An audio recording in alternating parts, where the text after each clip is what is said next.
with the question to you guys. What is the current state of the real estate market in light of this COVID-19 situation and what you guys are seeing on that side? And if you want to get into even on the industrial and on the retail, feel free to take it there too.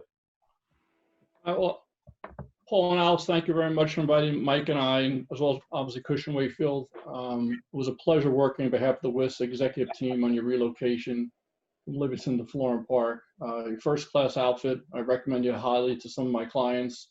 And your space came out great. As you know, I've been there a couple of times touring it, and it's actually a show place. We actually showed to a few clients from the outside to show people the way people are working differently today, more of an open, collaborative environment, fresh, clean space. So congratulations to this team on that. No, thank you. Obviously, we're living in unprecedented times. We're all probably in that age group, whether we're baby boomers or different ages, but we're seeing some things we've never seen before. And I'll start out with giving you some rough statistics, because people are always wondering how are rents being paid and are tenants paying the rents. In New Jersey right now, in terms of office tenants, and keep in mind, Cushman Wakefield manages 4.5 billion square feet worldwide. So that's a recurring income of our business where we actually manage buildings for landlords and for tenants, which Michael is very involved with. So our information, we believe, is very accurate. We're seeing in New Jersey right now about 80 to 85% of the office tenants are current on their rents in April and May. June, we don't know quite yet because people can pay up until the 12th sometimes. On retail, we're seeing about 30 to 40% of the people current on retail rents. No surprise with that. A lot of restaurants, shops, stores, the malls have all been closed. But I guess the food service has benefited that, and obviously the drug chains have done okay. Industrial has been the best performer. They're at 90%, and it's probably no new surprise for that. Well, the distribution network, people in the warehouses tend to be spread out a little bit more, so that's not a big surprise. As we crow across the river to New York City, it's quite different on the retail front. But on the office front, New York rents, where New Jersey is about 80, 85%. New York's running around 70, 75%. And in retail, which is amazing, New York, 85% of the tenants are not paying rent, which is a major, major number. And, besides the riot that's going on in New York and along with the pandemic, it's been just a really difficult time for them. Yeah. So those are some things we're seeing in terms of statistics. In terms of tenants in the market, I think tenants like yourself, I can see you guys in your offices today. Cushman Wakefield opened up the Connecticut office. Connecticut's a little bit ahead of New Jersey. They opened up this Monday, June 1st. We don't have an official date for New Jersey, but we're hoping it will be right after July 4th weekend. Mm-hmm. New York City, I think that's a whole different story. I think the people that have to commute to work, via train, via bus, even driving, because you have to park your car in a lot and someone has to park your car for you, that's going to be challenging. And there have been a lot of studies, and we've been involved with very much so with helping some of these people open up their business. And this changes daily, basically. There's no feel for it, but what they're thinking right now is trying to stagger people coming to work in New York at different times. They're going to want to have people testing temperatures. Where in New Jersey, most of the buildings are 3 to 4 story suburban buildings. What I've seen in most of the buildings right now, they have a stairwell up and a stairwell down, so people have to actually coexist in a stairwell. We're seeing elevators, 1, maximum 2 people. So they're trying to get people in that environment that, yes, you have to wear a mask, obviously. Gloves are optional, but if you don't have gloves, obviously make sure you have some detergent to wash your hands or soap your hands. But it's definitely a challenging time. And the companies are trying to adjust. I mean, as you know for yourself, a lot of these companies are having their people been stay at home. Fortunately, you're a technology company like we are, so everybody has a laptop. I mean, the companies that don't have that situation is definitely a little more challenging. But people are working from home, and we do surveys of our employees as well as the people that we manage. We're overseeing over 800,000 square feet and over a couple million people in China getting back to work. And it's challenging. It's taking much longer time to get back to work. It's more costly.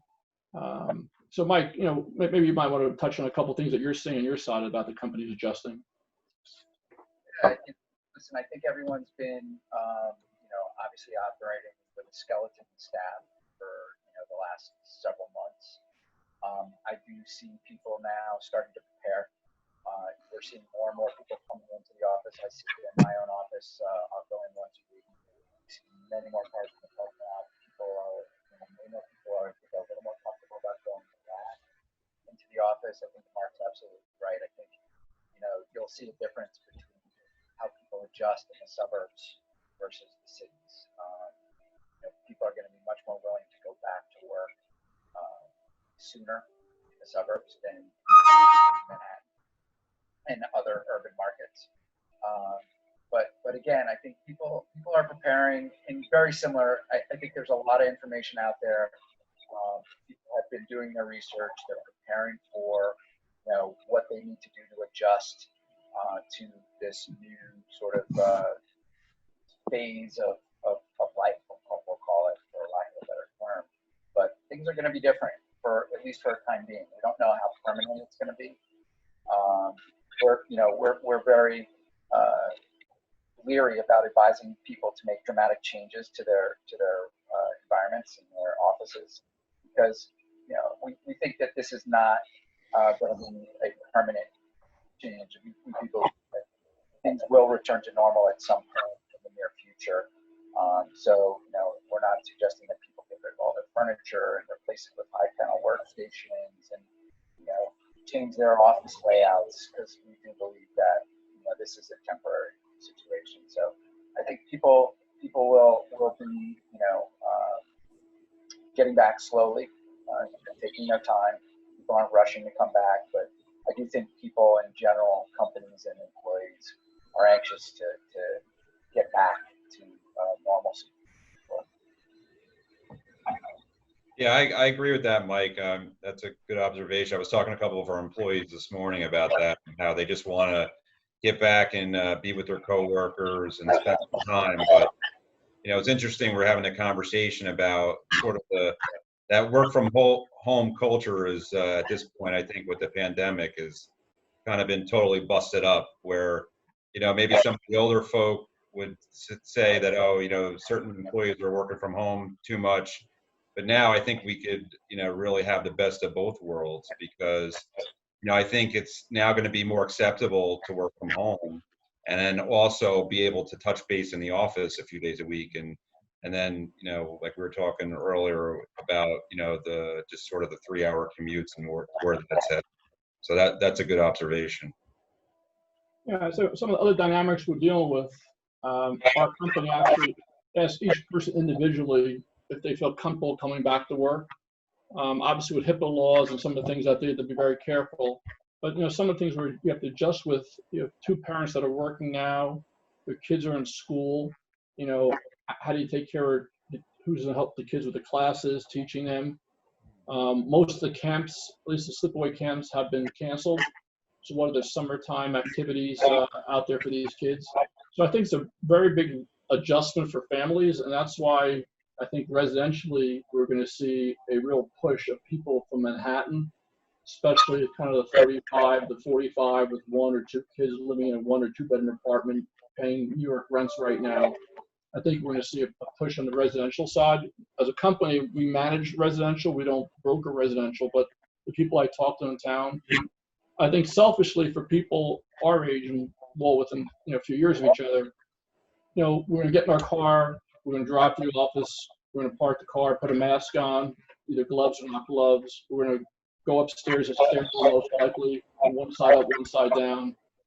And I think some of the things we'll be thinking about, obviously the bathroom, how you're going to access your bathrooms, which Michael will talk about a little later on. But the big thing is even like the lunch, right? So companies beginning are not going to want to have a lot of visitors to buildings.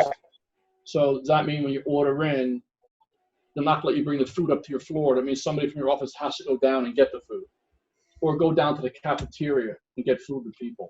So I think when more people start bringing their lunch to work, and little things like that you don't always think about every day, I mean, those will be some adjustments for people. Or yeah, like companies like DoorDash, and Uber Eats, that's going to really, like probably increase their business significantly, right? To deliver more food to, direct to offices, right? Right. And I think some of the studies we've been hearing, most of the transmission has been basically through, I guess, germs through the air, not wearing a mask. And it seems like people are not feeling by touching things it's as dangerous as maybe it was originally. I mean, I still wash my hands constantly or wear gloves, but it seems like the mask and keeping the social distancing is what's really the critical thing initially that people have to adjust to.